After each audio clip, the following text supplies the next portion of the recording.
कृषी विभागाच्यामुळे धनंजय मुंडेंना राजीनामा द्यावा लागला नाही. तुम्ही उगीच कुठलं काहीतरी जोडू नका. तुम्हालाही माहिती आहे की तिथं कशामुळं त्यांनी त्याच्यामध्ये राजीनामा दिला.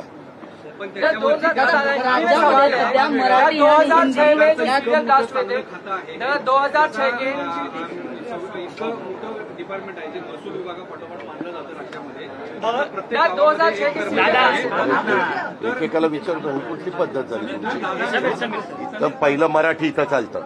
हा महाराष्ट्र आहे शिवशाहू फुले आंबेडकरांचा. ते झाल्यावर मग हिंदी.